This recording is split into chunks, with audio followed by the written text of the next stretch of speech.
Controversial film director Lars von Trier continued his trend of antagonizing audiences in 2011 with his film Melancholia, which is both a disturbing personal depiction of clinical depression and an operatic tale of the end of the world. Despite Melancholia's many awards and broad critical acclaim, most viewer and critical responses reflect aversion to the narrative, often receiving it as a nihilist polemic, a torturous meditation on destructive depression, and outright sadistic in its approach to the audience. Although there are a few viewers who do report experiencing the film in the opposite way, as ecstatic or even life-affirming, but many typically respond with a deep conflict, as evidenced by the reaction from David Edelstein, NPR's Fresh Air film critic. Although Edelstein deems Melancholia, quote, a masterpiece, he insists he couldn't recommend the film in good conscience for a year-end top 10 list because, quote, it is such a hateful film. It is the work of a nihilistic nihilist. Can you love a film? Can you recommend a film that highly, that peddles a worldview that you find utterly hateful, even poisonous? In this essay, I'll examine how Melancholia can be read otherwise, as a modern version of the kind of tragic art in the Dionysian sense that Friedrich Nietzsche develops in his Birth of Tragedy. First, I'll give you a sense of how Nietzsche deployed this Dionysian ancient tragic art as a way of getting at a very precise problem. How can you have an art that represents death without despairing or retreating in the face of it, and what is the function of this tragic art for society? After establishing Nietzsche's ideas of the positive function of tragedy, we'll turn to take a detailed look at the forms in Melancholia that reflect Nietzsche's influence on Lars von Trier, and how this philosophy has shaped the delivery of Melancholia's narrative, and how this affects the viewer, and why. Having determined those connections, I'll then explore how the resulting philosophy, reflected through the aesthetic forms in Melancholia, creates a gestalt that operates in a way opposite to how Melancholia is popularly received.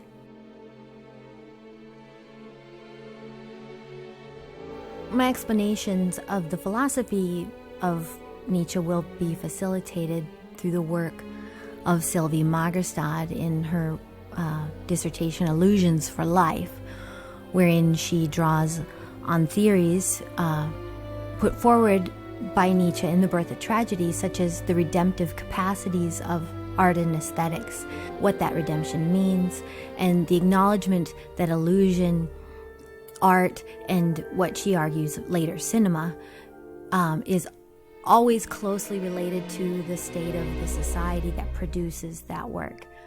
She argues that this type of illusion, this redemptive illusion, rather than being merely escapism, has an important function in providing postmodern culture with essential illusions. And her thesis then looks at the way in which cinema, like myth and religion before, continues to create these redemptive illusions in a unique, cognitively resonant way that is unprecedented in artistic history, and how these illusions can provide meaning for our lives in the face of postmodern nihilism. In The Birth of Tragedy, Nietzsche draws heavily on ancient Greek culture and looks at their product of ancient tragic art. He argued that human beings have always had an instinctive drive to create illusions in the form of myth or of art, and that function, that drive, enabled them to consciously deal with the cruelty and unpredictability of daily life. Instead of hiding from those realities, they were able to face them and deal with them. Here's a quote: "Tragic insight needs art as a protection and remedy merely to be endured." In the Genealogy of Morals, Nietzsche talks about how the beautiful produces the arousal of the will like a sensual triggering mechanism, arousal of strong emotion And so the subduing of suffering through, quote, excess of the emotions, which are the most effective means of anesthetizing the dull, paralyzing, long painfulness, unquote. Philosopher Eric Bronson has argued that according to Nietzsche, it's the role of the artist to proclaim happiness, especially in situations that seem to be hopeless. And he adds that artists look at the pain of this world and do more than reproduce our own world. They add to it, they enliven it. And so Bronson says for Nietzsche, the artist can only exist in times of crisis. It is the darkness that the artist must light.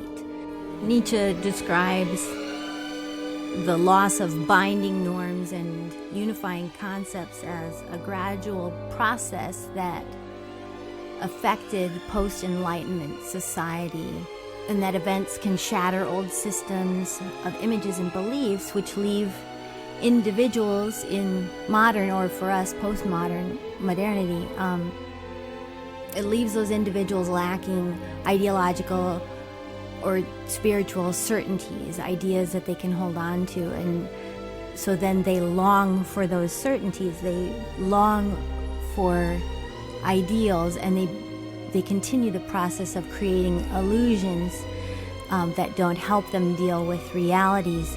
They deal with ideals, certainties that don't exist. And so reading Nietzsche, but specifically The Birth of Tragedy, it becomes very clear that that book in particular is not primarily just an examination of ancient Greek tragedy, but rather it's studying the reason for art in general and the type of society it stems out of and it produces. And so for how it functioned well for ancient Greece was that it allowed that society to face harsh realities of life and not retreat from them. And so throughout The Birth of Tragedy, he brings up an aesthetic justification of artistic practice as a way that we can justify our life.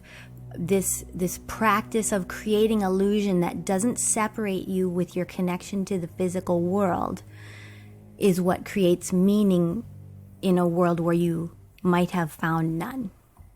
Nietzsche uses the term redemption in a very specific way. It describes a process that brings back to us this sense of unity and belief which previously seemed lost. And so he removes it from the non-literal spiritual sense, or maybe even a moral connotation, but he uses redemption in a very specific way to talk about this problem of separation from illusions, and then the process of bringing back a sense of unity. Nietzsche then tries to find an example of this redemptive function of tragedy in his own milieu, and looks to specifically the prelude for Wagner's Tristan and Isolde opera. He uses this as a vehicle to talk about an ideal type of art that combines visual and music to create a gestalt that would push the buttons of emotion, that would be painful to experience, but that would, as a result, create meaning for the audience and not distract them from the realities of life. And so interestingly, back to Lars von Trier's Melancholia, von Trier has chosen to use specifically the prelude to Wagner's Tristan and Isolde for the entirety of the soundtrack. And he does this in almost a very mean-spirited way when we talk a little bit more about how this music in particular works. The prelude is the beginning to the opera, and it uses what is now called the Tristan chord. The chord uses dissonance it never resolves to a major. It creates a tension within the listener, longing, waiting for the chords to finally end and resolve. But the chords keep moving in patterns that create anxiety and tension, and they never release. A normal audience member would get to watch the rest of the opera, and they would get to have many resolves. But von Trier chooses to only use this prelude, and he repeats it over and over again. He does this in a way that creates a visceral tension and longing in the audience members without them even being cognitively aware that he's doing that. This longing is something reflective of the character of Justine. She is a melancholic, and she is longing for something of true value. Film scholar Torben Grodal, in his work on Melancholia, talks about von Trier's use of this music, but he expounds a little further and talks about how the music working with the visuals functions to evoke anxiety and panic in the viewer by providing ambiguous reality indicators, and he explains this through cognitive science. Grodal explains that von Trier's aesthetics often seem to belie motion, and it's especially clear how he does this in the prologue of Melancholia, where his pictures are slowed down to an almost frozen image. And the forward thrust in Melancholia is delivered by this passionate pace of Wagner's Tristan and Isolde that expresses this longing, this never-ending repetitive longing, while these images are delivered in an almost supernatural way. The colors are completely blown up. It's very majestic. It looks like portraiture, and yet they're not allowed necessarily to move. It creates sort of an abstraction, and the slow motion serves as an emotional constraint, creates an anxiety, according to Grodal. And so what Grodal says von Trier achieves is one of, quote, touching the accelerator and the brake at the same time. In addition to the aesthetic of the images, there is the content of the images, which clearly foreshadow and spell out to the audience that this is a disaster film. The world is definitely going to come to an end. Von Trier very carefully and clearly lays out the end of everything for all of us, and then he begins the film at a regular pace and lets the audience sit with this knowledge that we're going to slowly move toward the death of the world. And this is a very classic mechanism of creating tension and anxiety that's really well explained by Alfred Hitchcock in his interview with Francois Truffaut, where Hitchcock explains that showing the audience something that the players in the narrative don't know creates a physical tension within the viewer because they are unable to yell out a warning or help, and they're physically trapped in this social situation with the players that they are watching. They're trapped in their seat. They're not going to leave as they watch something terrible happen, and they're unable to communicate a warning. This is a very effective effect on the audience that Lars von Trier plays out beautifully in his use of the prelude and his pairing it with the music, which continues on as a reminder of that prelude because that mood has been set. That prelude will return over and over again throughout the film as a reminder to the audience, don't forget what you know is coming. After the initial prelude, the film falls clearly into two parts. The first part is labeled Justine and deals specifically with her dealing with depression and her disastrous wedding. The second part of the film bears the title Claire, which is Justine's sister. This covers the countdown to the end of the world, but also clearly delineates the difference between the two sisters for a very specific reason that ties to the prelude, but I'm going to come back to that.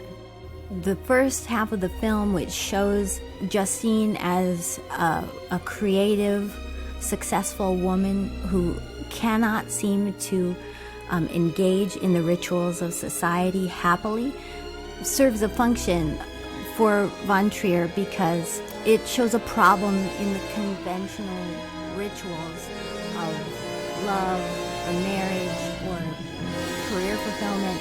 It cannot stand up to the realism of the melancholic.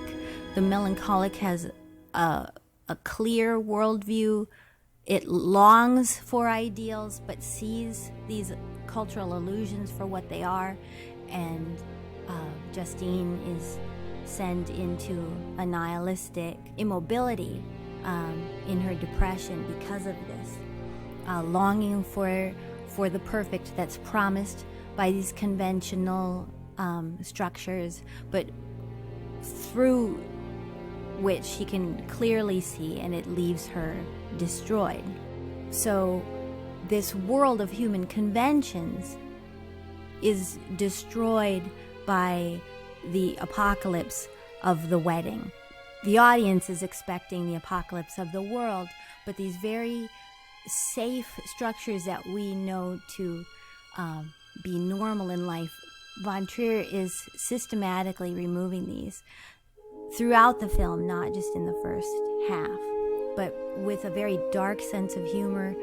All the comforting social fictions of marriage and social status and career are obliterated. The contrast between the hypocrisies of how we like life to be and the grim honesty of a depressive or melancholic view of how things really are begins to ridicule the film's characters.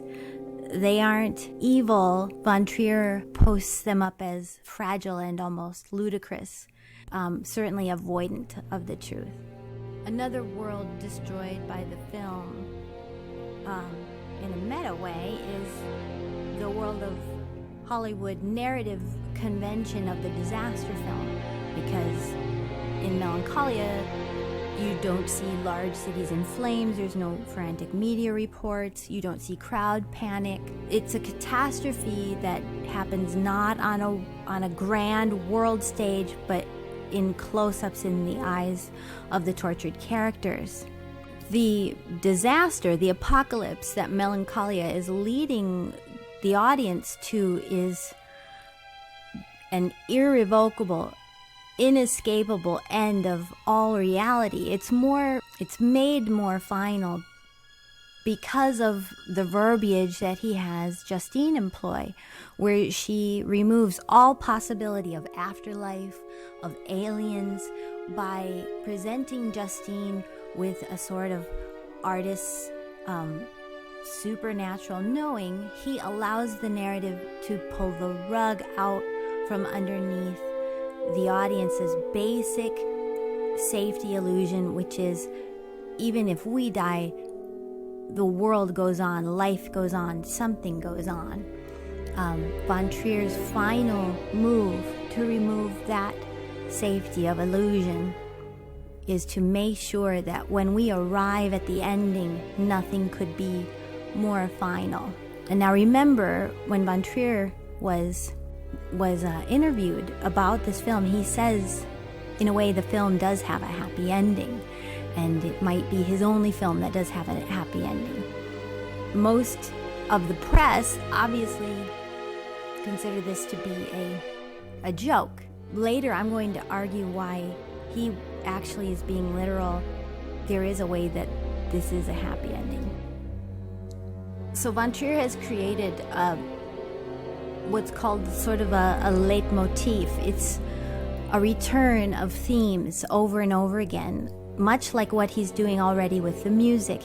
He returns to the ominous specter of Melancholia, the planet arriving to destroy all life. But he also creates a leitmotif of returning to the destruction of conventions, the destruction of illusions, and these things continue to return as a central concern. And part of his humor is how he has the characters face this returning, oncoming threat of the planet. They seem to think, maybe if I look at the planet again, it'll be gone or it won't be coming. But there it is again, and they can't seem to face this reality, this certainty coming to them with insistence, like the real knocking at their door again and again. And this is happening in the film, but it's also happening simultaneously to the viewer. Von Trier, when interviewed, said that he specifically wanted a type of aesthetic for his film that would be a clash between what is romantic and grand and stylized, and then some form of reality. Now, he does that a bit through a handheld camera for the most part, but he's doing it more through message than through aesthetics. So it's a balance of these romantic, stylized aesthetics, and then a persistent message as a counterbalance. The style overall is not remotely realistic, and this is acting in form to illustrate the problem between the longing and entertaining aspects, the seductive aspects of certain pretty illusions, in contrast to the nagging reality that is not on the surface, that's underneath, but always returning, always there. So back to the split in the story. After the first part, which seems to outline Justine's character, who seems to be completely unable to live life, she's contrasted against her sister Claire, who seems to be a very successful person, and very together and even taking care of Justine. However, as the story progresses toward the end of the earth, Claire and every other responsible, level-headed person in the story tends to come completely apart in having to deal with this eventuality and to in the experience of the eventuality of their death. The only person, it is revealed, able to handle this situation is Justine. To explain a little bit about Lars von Trier's approach to that, we're going to look at his personal experience behind the writing of this character. It's been said that laying out the story by telling the audience at the beginning that we're all going to die and then slowly leading us there is very sadistic. But Lars von Trier, when interviewed, said that this can, quote, be exciting nonetheless. Some things may be thrilling precisely because we know what's going to happen, but not how they will happen.